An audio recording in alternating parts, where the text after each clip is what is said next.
And away we go. It's just me at the moment. Not sure if Eric's going to join, Chris is going to join, a third person's going to join. Wait, did I mention Eric? I don't know why I was thinking that. Anyway, with that being said, let's see what news is there for me to get. Actually, no. Bottom line, first of all. Now, this is just me. As of this recording, actually, I'm not sure if this recording will ever go out. However, there is a lot to think about. I've said many times before, or at least a couple times, that no one's gonna know what will happen to them, not just in their life or in their communities, until eventually it's too late. So the reason I'm bringing this up now is because in the last few days, and I'm not saying that anyone should or they will, and this is just me. I've seen a couple of videos, either on TikTok, maybe other platforms like Reels, mostly on TikTok, that September 3rd or 24th. Now, if anyone knows what I'm talking about, September 23rd or 24th, then you already know. And last time there was anyone bringing up dates of, the end of civilization or society as we know is going to vanish right before our eyes. Well, we're still living. The only difference is something feels a bit different after roughly approximately the time period people said that end of civilization would have happened. Again, I don't want to fearmonger or bring doom and gloom to anyone. I'm just saying that whatever your beliefs and whatever your values are, and whatever it is that you believe to be true or false, it's important we keep an open mind for those who may not be so fortunate in life. I'm trying to find the words here. I think there was an episode of The Simpsons talking about the Rapture, where believers of Christianity, Jesus, God, and or the Holy Spirit, they are to be taken to heaven, where they will spend the rest of their eternal lives in the kingdom of heaven, leaving those who don't believe in God, Jesus, and or the Holy Spirit down on the surface world of Earth. There will be some kind of battle between Satan and other demonic forces against the guardian angels and possibly God himself. That's just me. And if there are people that don't believe anything like that, I'm not mad. I'm not going to convince anyone otherwise. But I will say this. If at any point you hear anyone talking about end of the world, people's lives will be taken away in an instant, I'm not gonna tell people you should listen to those people. However, we should question how could that time come to be? Why has that time come about? And what is next to expect from those circumstances and scenarios at any point in our lives? For me, it's a lot for me to take in with all that kind of information. Now, if Eric was on here, I think he'll have a lot more to say on this. He's found a path in his life that he's both comfortable with and he truly believes. Not everyone is going to be on that path, and I'm not saying that what they are believing in or what they think is wrong. I believe there is more to what their values in life is. And if people find out what it is in life that not many people know about, I think there will be people that will be surprised about what these people would be saying now if otherwise have not known of such information regarding beliefs, lifestyle choices, and what we can improve for ourselves and everyone around us. I will finish off with saying this. Even people say that there isn't much time left for any of us, you don't have to be scared. You don't have to worry. Take whatever time that you need. Just know that enjoy whatever it is in life you are having and enjoying right now. because eventually, what you're experiencing now isn't going to last long, and your life will change drastically. Not to say for the better, but your life will change drastically at some point. If knowing more information about whatever it is that, whatever your perspectives are on society, other people's beliefs, and of course, whatever stories are going around today that makes us think, why? Why are people like this? It's going to happen. There will be people that do the wildest stuff that no one could ever even explain to themselves or to others, regardless. I have trust and I have faith in this world. I know that there will be people that will eventually come to their senses, not instincts or intuition, but they will, I think more and more people will understand what our world is like and what it is turning into. But even by then, it will already be too late for these people. It's those who have figured it all out earlier, like years or decades earlier than most people. They would be alright because they have prepared themselves for what is to come. By the time everyone knows what is to believe of this world and what is going on in our society, it's already too late for those people. I think we have come to a point in our society, in our points in life, that life, our life will be drastically different to how we're living right now. Well, depending on when this recording is released and at what time you're watching this. But you will notice there will be a difference between right now as well as what is to come in the next few years. Especially a difference between now and a couple of years ago. And not many people talk about that. It's not just a sign of mental or physical maturity. It's a realization of our deepest struggles. I'm not sure where else to go with this. Oh, that's just something for me to take my mind out of. Something that came on the top of my head. I've seen a lot of social media videos about end times, rapture, and I won't convince anyone otherwise. Just want to address that no matter where you stand, what you believe, and whatever perspective you have on anything, it's important to ask even a few questions about whatever it is that you're believing in and whatever your values are in life. Not that you should change how you should live your life. However, it is important that we have an understanding on the way that we live and how we can contribute in a positive manner, not to ourselves, but to other people around us, so that someday we can find happiness, even in the roughest and toughest of times, because everyone's going to have rough times. No one is ever going to be happy all of the time. There'll be points that we'll feel down in the dumps. There'll be a bit of crying. Tears will be dripping from our eyes. And of course, there will be confusion about what we are seeing right now in the world. But if we all stick together, life may not be so bad after all. And even if there are people that you know that may not particularly agree with your opinions, it doesn't, you don't have to have an argument with people because of disagreements on your opinions, way of life, etc. It is possible that you can find collaboration and find much benefit in helping others, regardless of our differences. And again, you don't have to agree with the person or try and live the same way they live their lives. It is important that we have an understanding of the way they live and ask them, what do you believe? Why do you live the way that you live? And once we have an understanding, to some extent, maybe we won't see much violence. Well, there'll be some.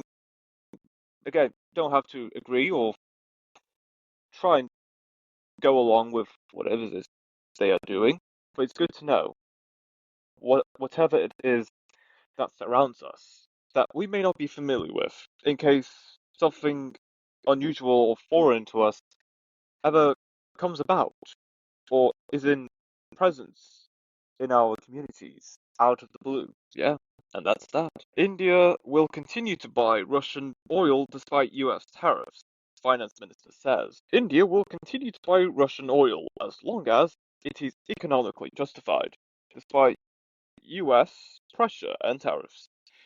Indian ministers have stated that importing Russian oil helps stabilize global prices, and India has not broken any rules.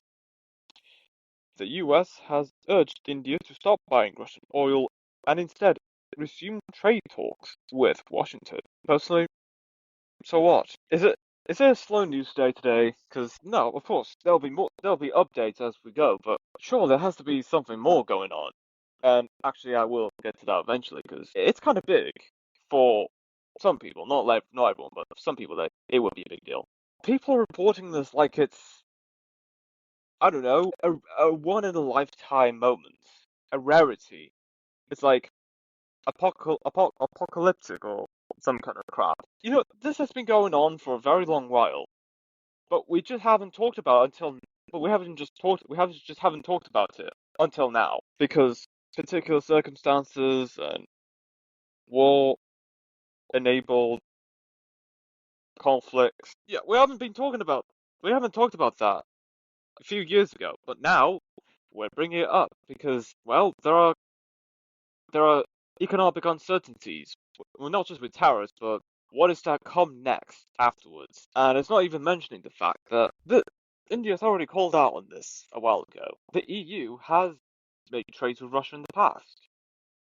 Not that they want to, but there is valuable resources in gas that the EU could use that they believe would be useful to them in the long run. But because of whatever conflict's going on between them and Ukraine that everyone has been talking about for many years, the EU are now trying to look for gas somewhere else because they can't. They the EU doesn't want to go anywhere near Russia whatsoever, but they have to get gas from somewhere. Or I don't know, go renewable. And of course, yeah, there have been some people that questioned about the promotion of renewable energy. How that so many people are pushing for renewable energy and thinking that's going to solve our problems. If it is going to solve problems, it won't be enough. There has to be other energy sources that will tunnel or channel through other nations in the EU. Anyway, I'm going off again sidetracked now. Back with India, Russian oil, whatever. Now, if India believes they can do trade for oil some other country, they would certainly do that. For now, India has said they will only trade with Russia, well, it's just with in terms of oil, because again, US tariffs. There's going to be a higher charge in terms of importing and exporting goods and services between US and other countries. Because now the US is putting the foot down. They're not they're not going to contribute or provide any benefit for other nations so long as they get the same amount of benefit back from said countries. And you know what? I can't argue with that. It's unfortunate that it has to come down to this, especially some countries don't have the facilities to generate their own product, which then they can export to other countries and make revenue for the national government that way. However, well, it's too little too late now. Well, there's still time, but as it stands, it's going to be a stretch to fix the problems that countries have been going, or countries have been having, or at least what countries have had for many years. I hope there's some way that nations around the world will benefit each other in the long run. However, as it stands, here we are. This is what happens if you let one nation or another get pushed about, and at some point they put the foot down, and then everyone is going haywire. And now they have to come up with backup plans, which they didn't think was never going to happen because They thought whatever they had before, they got in the bag. We're secured. We're good for life. But no, they're not good for life because they didn't think that this was going to happen. And even if it's understandable that something like this would never happen ever, that doesn't mean you shouldn't have a backup plan, or at least have other nations to trade with to ensure or to reduce economic disruption. If there are more talks about economic disruption amongst nations, that's on them. And although, fair enough, there'll be limitations in just their size or whatever budget they have, even then, even with those limitations, there's always going to be ways to still succeed without having the pull or the influence or the high amounts of diplomatic relations. It's still important for diplomatic relations. However, whoever the people are in charge saying, we're a small nation, we don't have a big budget, and they keep mentioning these reasons of limitations, saying that mentioning this as a reason that they can't do well and they have to rely on others. You can't keep making these kind of excuses because there are small nations that can make the best of these limitations. There are small nations like Tuvalu, for example. They're allowing companies and organizations to use .tv, their online domain .tv, and they're making millions, at least millions each month, from lending their domain to other big companies and organizations to use .tv. Again, they're a very small nation, and they don't have much space for anything, and of course, oceans are eating up the coastline, at least economically and financially. Tuvalu's doing very well. They took advantage. Who's to say that other small nations can't do the same? Take advantage of their own resources or other services that they have based in their own countries. There comes a point in life you have to think outside of the box to provide what is best for your own country's people, even with limitations, which is understandable. There's always a silver lining. Like Chanamina says, there's a silver lining to these limitations. It gives a pathway for innovation and to achieve the impossible, what no other nation could ever do. Because they never believed they would ever be in that situation. And they're already had in other sectors anyway. So to excel in one area and getting attention for that excellence in said sector, that will do wonders. I will tell you right now, it will do wonders for those places. And I hope something like that does continue. And I especially hope that more nations of a smaller size, smaller budgets, any countries that have less than tens of millions of people, they find great success given their limitations.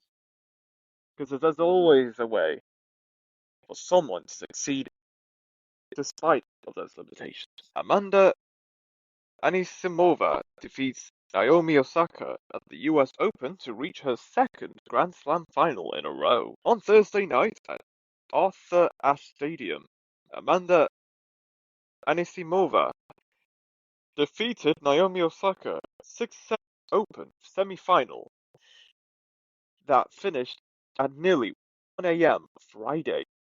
Both players are rebuilding their rankings after mental health breaks in recent years, with Naomi Osaka returning from an extended 2023 maternity leave at the start of 2024. Statistically, Amanda Anisimova compiled 50 winners, 18 more than Naomi Osaka, who served up to 119 miles per hour and hit 15 aces in the 2 hours, 56 minute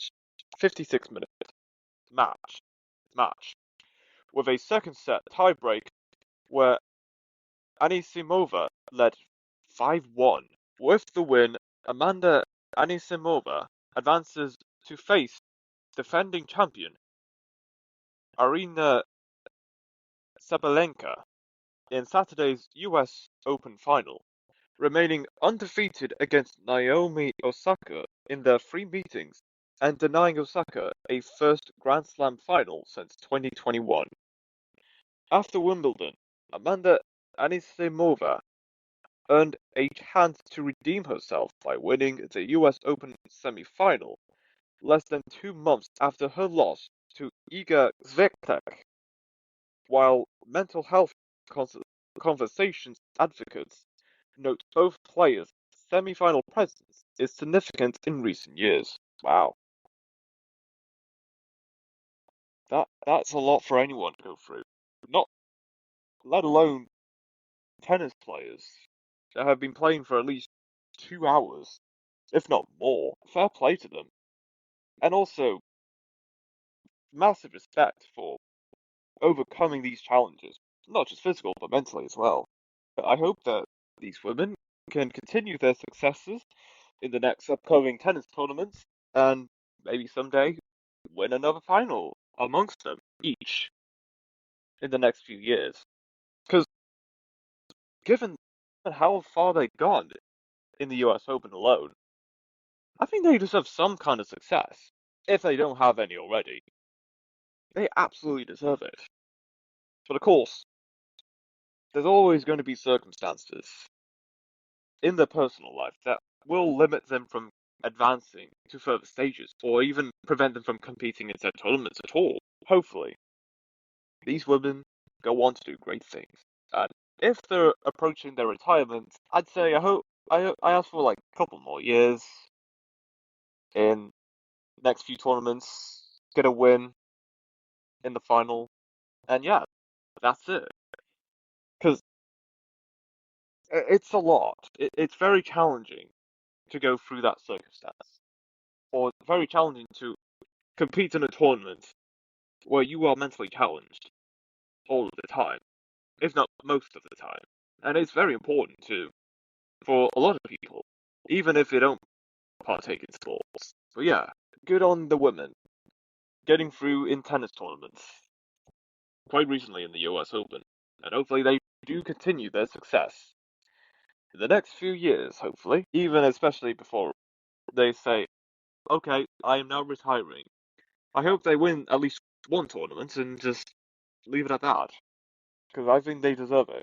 Of course, a lot of players deserve some kind of success and winning some tournament, but given the mental challenges that these women have, it'd be a shame that they didn't win anything. I hope they do win something, if they haven't already.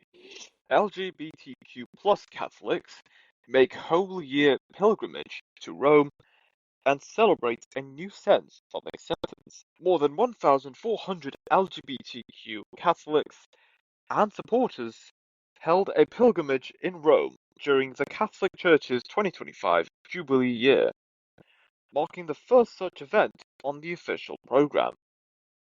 The pilgrimage followed Pope Francis's 2023 decision allowing priests to bless same-sex couples, which sparked strong opposition from conservative church branches in Africa. Participants, including a transgender woman who walked 130 kilometers, and others from 20 countries, took part in a mass at the Church of the Gesù and, processed through the Vatican's Holy Door carrying a rainbow cross.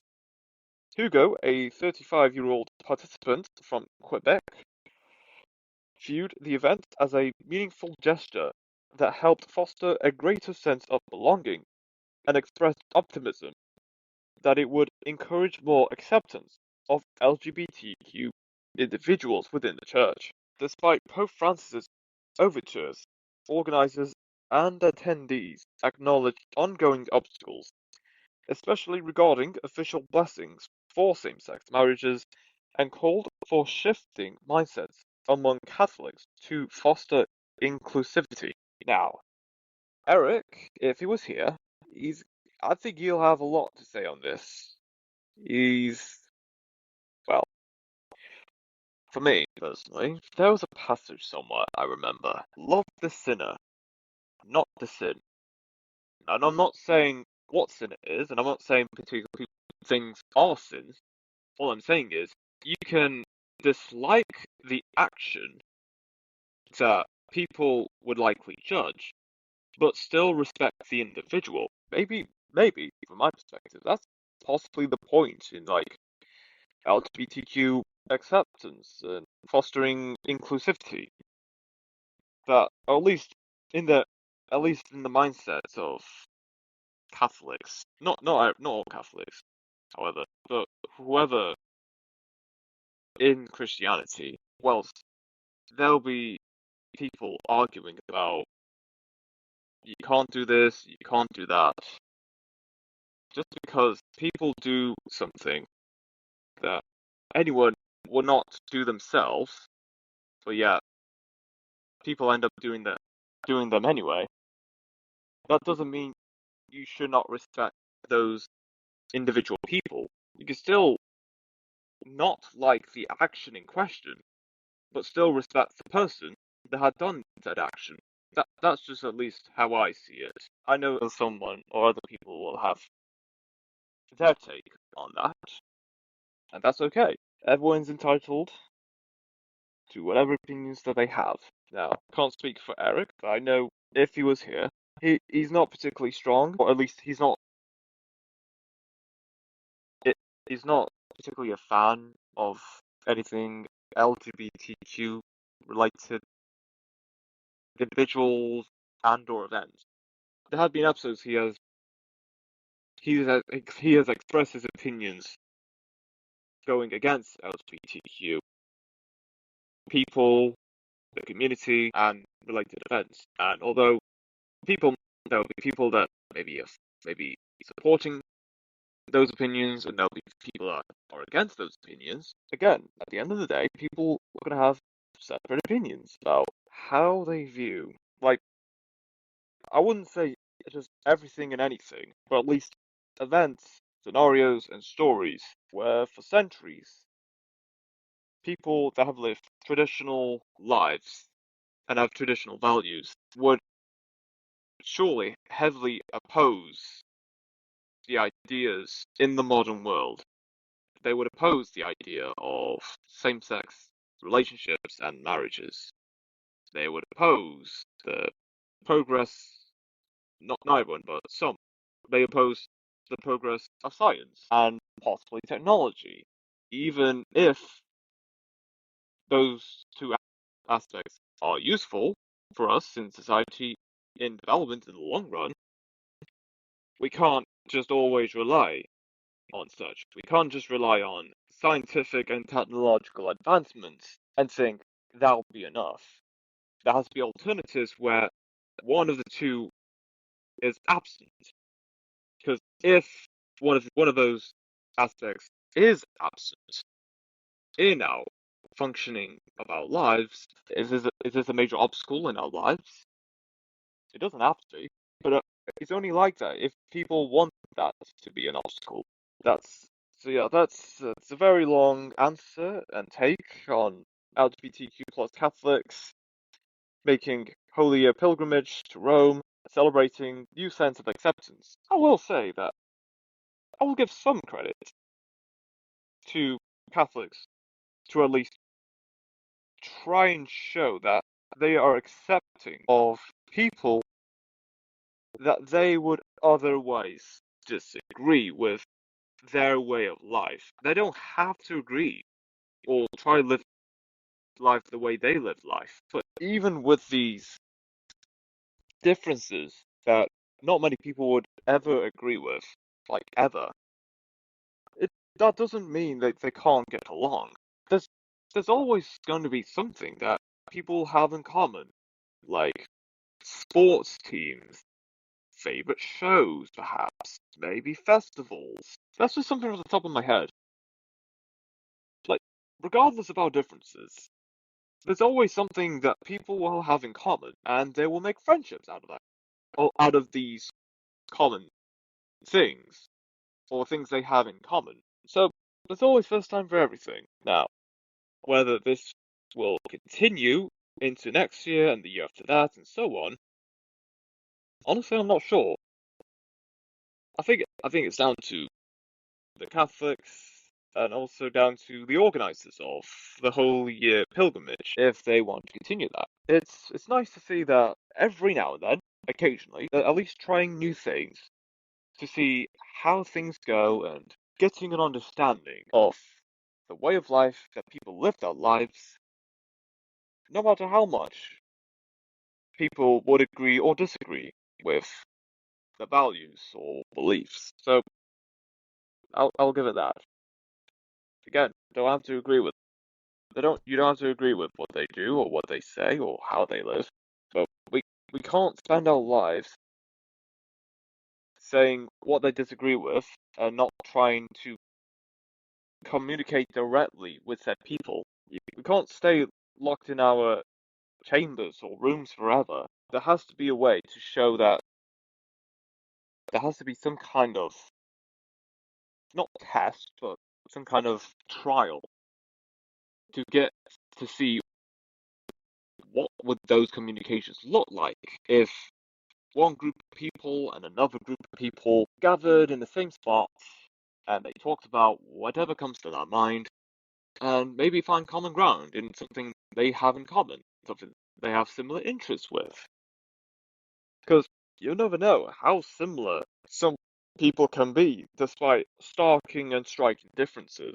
You'll never know unless you don't. You'll never know if you don't try. Zelensky rejects Putin's invitation. He can come to Kiev. Ukrainian President Vladimir Zelensky rejected Russian President Vladimir Putin's invitation to hold talks in Moscow, stating he cannot visit the capital of a terrorist while Ukraine faces daily missile attacks. Putin extended the Moscow invitation amid ongoing conflict, but Zelensky accused him of using the offer as a political maneuver to delay dialogue and manipulate the United States. Zelensky challenged Putin to visit the Ukrainian capital for talks, arguing that he cannot travel to Moscow while under attack, while Ukrainian Foreign Minister Andriy Sybiha condemned Putin for dismissing peace negotiations offered by multiple countries willing to host discussions. The refusal to meet on Moscow's terms and ongoing Russian military offensives suggest peace talks remain distant, highlighting the war's persistence and the challenges to diplomatic resolutions. Honestly, I'm done with this. I don't care what the relationship is between Trump, Zelensky, or Putin. I'm not sure what the freaking problem is. I want the war to stop. I'm going to keep saying that until it actually does end. You can bring up the history between the relationship between the two nations before they even became the country they are today, and say, we've always been enemies. We never agree on stuff. But what about now? What are they going to do now to resolve the issues they have now? Forget the history. Even it is important to understand the history. How is that history relevant to now? What people can do now to ensure that whatever issues they have gets resolved. And even if they may not come to resolution anytime soon, dare I say, there has to be a middle ground. A while back, the reason why Russia and Ukraine have this war going on between them to begin with is because of Ukraine's potential NATO membership. And Russia wasn't going to allow that. Why? I recall there was a time, many decades ago, where Russia and the Western powers, they signed a treaty. No, I'm not talking about NATO. I'm not just talking about NATO. I think at least there was talks about, at least regarding to NATO's expansion, that they will not expand any further east into Europe, such as the former communist satellite states or the nations of the Soviet Union, for them to ever be part of NATO. That's roughly the idea I've heard about the deal that was made between Russia and the Western powers. And as the years go by, those said countries that weren't supposed to join NATO had joined NATO. Now, if there was some kind of amendment that will make an exception to let those countries join and that's it, fair enough. However, if you sign a treaty and settled terms have to be followed, those terms in said treaty have to be followed no matter what. And if any of those terms or conditions of a treaty were broken, I may not know much about treaties or geopolitical relations, but from my general understanding, if countries sign something, like in general, and there are terms that have to be followed and conditions that have to be met, if any of them are broken, there's going to be problems. Why now? Why now are we talking about this? And if they do talk about it, they're going to say, but they did this and they did that. True. But what about you? You're still as bad as your enemies. But that's just me. That's all I have to say. I'm certainly not saying that people should bend their knees for Russia. No one should bend their knees for anyone without some terms to be met. But if you're going to sign something, you have to commit to whatever the context, the terms and conditions that have been written in whatever that you signed. You must commit to that no matter what. And if people want to make such amendments make some kind of compromise, just have a talk about it and sign a new treaty where it's the original thing, but there's little amendments and changes where there's an exception where nations or peoples of nations could do certain things, but still commit to the original terms and conditions. If that was the case most of the time, fair enough. There's no wrong that could be done about that. But even if I look and research more into this, I will find so little about prior talks of making some kind of amendments to whatever treaties nations have signed. I'm not specifically pointing to anything. And if anyone has anything to say about times nations have got together to make amendments to existing treaties, go ahead. I'm all ears. But regarding to relations between Ukraine and Russia, it's important to understand the history between the two nations because there have been times that they haven't been on good terms. And if people say there have been times where Ukraine and Russia did get along, it's for reasons that it's just down to the governments having good relations with each other. Of course, the people as well. But whatever the governments say, the government goes. I'm not sure if the Russian and Ukrainian people have good relations with each other. If it's better in terms of the nation's people than with the government. I'm sick and tired of hearing about this. Now, of course, there will be more updates as the weeks go by. I think, if not now, there will come a point where both people of Russia and Ukraine, they're sick and tired of this conflict, and dare I say, they might even go at their own leaders, asking them to end the war.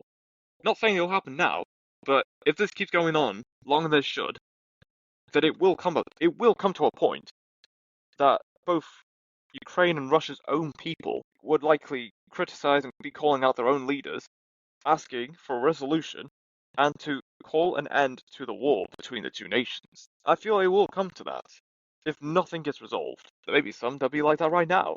But we won't know that these people, if people like that have such opinions now, unless you actually know people like that who have those opinions, that they are dissatisfied with what their country's leader is doing in the conflict right now. Who knows? There's nothing else I can say without repeating myself. Well, I've been talking for so long about so little amount of subjects. I'm not complaining, it's just, wow. I have a lot to say tonight. JetBlue to use Project Kuiper satellite internet for in-flight Wi-Fi. JetBlue Airways plan to install Amazon's Project Kuiper on some of its airplanes to bolster in-flight Wi-Fi. with the rollout beginning in 2027 and expected to be complete in 2028.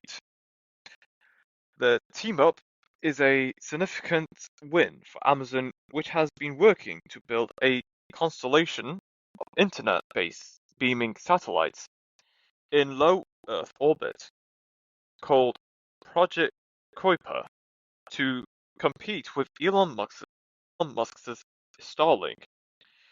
JetBlue is Kuiper's first airline partner, though Amazon has inked several deals recently as it tries to expand the service, including the European plane maker Airbus in April. Okay, can't wait to hear more about that in the next few years. Well, in-flight Wi-Fi has always been a thing for a couple of years now. Hearing more about this now, that there's more scaling for Wi-Fi for airlines, I don't see why not. There's so much convenience and usefulness using technology such as phones and laptops for many parts of our lives, so I don't see why airlines shouldn't have Wi-Fi available on all of it. All of it. Of course, there'll be airlines that will ask passengers to pay a small fee per hour, of course, because why not? You know. However, so long as there is internet connectivity for those passengers and it works, hopefully, then fair enough. That's good to hear. Ottawa must cancel or significantly reform temporary foreign worker program, says Ebby. Ebby, the British Columbia Premier, says Canada's temporary foreign worker program should be cancelled or reformed due to high youth unemployment and infrastructure strain. The Canadian Federation of Independent Businesses opposes scrapping the program, arguing it is vital for many small businesses.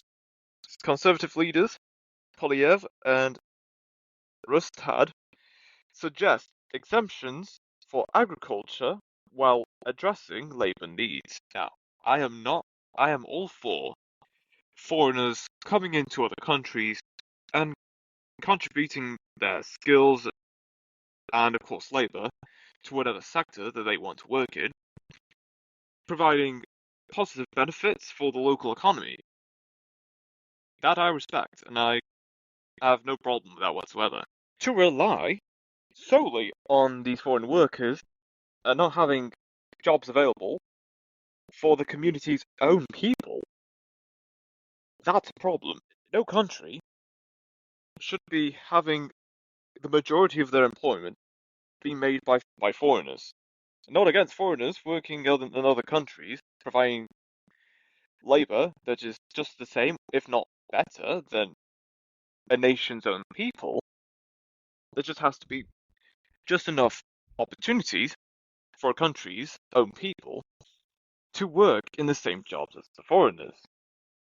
There has to be some kind of balance between the two types of people. I find it worrying if businesses only rely on foreigners to keep their businesses afloat. Okay, what if you get rid of the foreign workers and replace them with workers from the communities that these businesses are based in? Are they saying that the communities or countries' own people working these said businesses aren't as good as the foreigners that are working right now? Because if that's the case, wow, Canada, you are cooked. You are cooked, Canada. You you can't be serious. Oh dear. Look, now I'm certainly not calling for anyone that is a foreigner to be fired or not to work in sectors, because if they're providing good value of their skills to the sector, surely they should stay to contribute those skills in the businesses in these communities in Canada. However, I do hope, genuinely, that there is hope for local Canadians to get as good enough opportunities as the foreigners right now, if any. Well, actually, I think there's a lot of foreigners working in many businesses around Canada. There's got to be space for a nation's own people to work in these businesses, or at least provide training for these people. If there is something, actually no, I think they should know already before starting working. Yeah, Canada.